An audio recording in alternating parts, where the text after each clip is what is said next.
We go into every Republican administration understanding that we'll have to fight for at least one ticket item, said Samantha Hernandez, the legislative director for the National Association of Graduate Professional Students.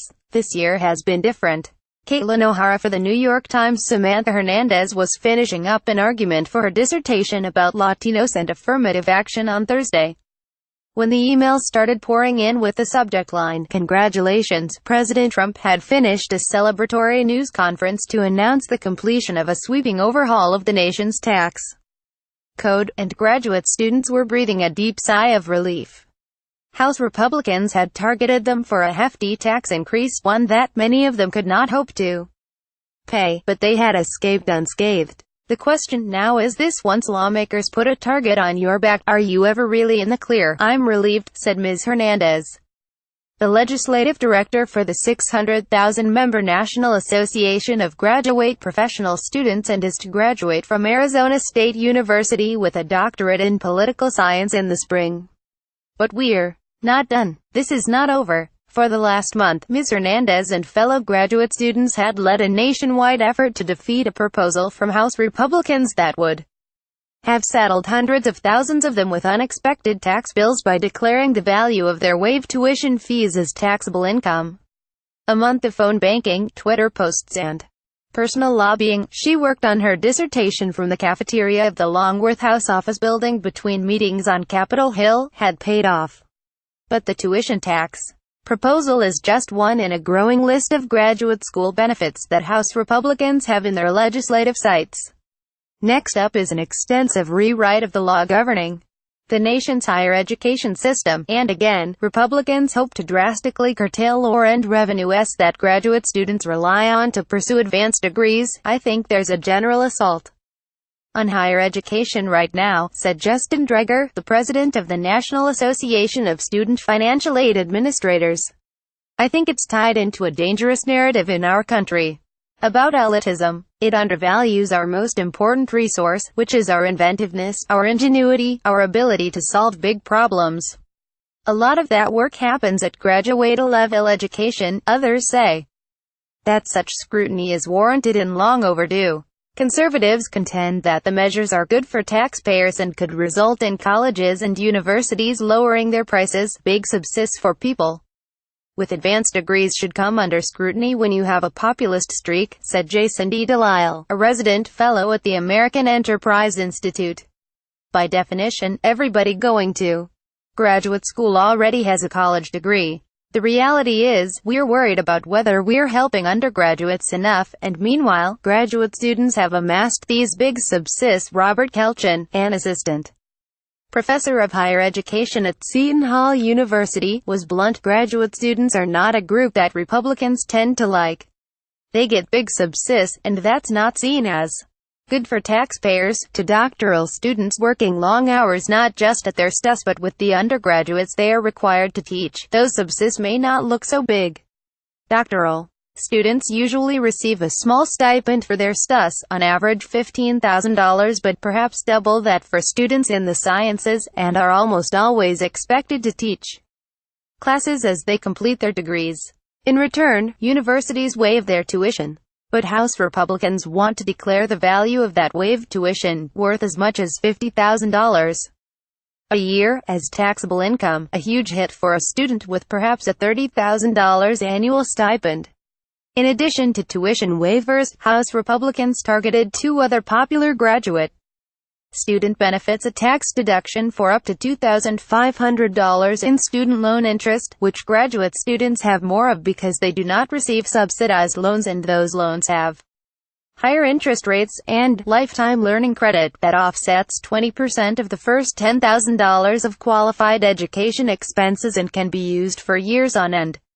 All were saved in the final tax deal that Congress will vote on Tuesday. All are still endangered. "We go into every Republican administration understanding that we'll have to fight for at least one ticket item," Ms. Hernandez said. This year has been different. In a proposed rewrite of the Higher Education Act, House Republicans have proposed an overhaul of the federal student aid system that includes capping the amount that graduate students can borrow from the federal government and ending loan forgiveness programs. That would include abolishing the popular public service loan forgiveness program, which forgives some loans for some graduates who take jobs with the government, join the Peace Corps, or work at non-profit organizations. For some graduate students, whose loans can reach six figures, choosing federal loans over private ones and qualifying for loan forgiveness programs may be the only ways to ensure they will not be paying off loans for the rest of their lives. The higher education bill, introduced by Representative Virginia Foxx, Republican of North Carolina, cleared the House Committee on Education and the Workforce this month. Committee aides argued that graduate students would still have access to private loans should they want to pursue degrees at colleges outside their price range. And they framed their approach in terms of tough love. People weighing their graduate school options have to consider debt obligations and the prospects for a good-paying job after graduation, said one Republican aide, who spoke on the condition of anonymity because she was not cleared to speak to the news media. Too often, students do not make informed decisions in this regard. Policy experts and student advocates see the recent bills as a way to settle some long-standing conservative gripes with graduate school, considered expensive and excessive, that have new momentum as confidence academia among the majority party declines. According to a recent Gallup poll, 33% of Republicans said they had confidence in colleges. A Pew Research Center poll released over the summer found that 58% of Republicans and conservative-leaning independents said colleges and universities had a negative effect on the country, compared with just 37% 2 years ago. Mr. Delisle said graduate school subsists began going too far in 2006, when a Republican Congress and president instituted the Grad Plus loan, which allows graduate students to borrow the cost of tuition and living expenses to pay for school. In the years after, Democrats added income-based repayment plans that forgave debt after 25 years, and the public service loan forgiveness program. Why are we subsidizing them when they make big salaries and can support themselves, when there is a long list of people who can't? Mr. Delisle asked. But a high income is in the eye of the beholder. The average salary of a tenure-track assistant professor is $74,543. To earn a salary, Mike Vincent, 32, works as a graduate student assistant at the University of Florida, a position that guarantees 9 months of work, as he completes his doctoral degree in ology. His wife, Rebecca Peths, was unable to secure a similar job this year to supplement her own graduate degree, so the couple has struggled to raise their 1-year-old child, Isabel, on Mr. Vincent's annual salary, $16,000. For 9 months, $18,000 if he can finagle an extra semester of work. I don't know what it means to pay taxes on a normal income, he said. I can't even imagine making that much money right now. All of Isabel's clothes, toys and books are passed on from their church and their relatives, and a $300 check from their church will fund their holiday celebrations. Graduate school was once considered a matter of national defense after Sputnik, when the nation panicked over the Soviet Union's advancement.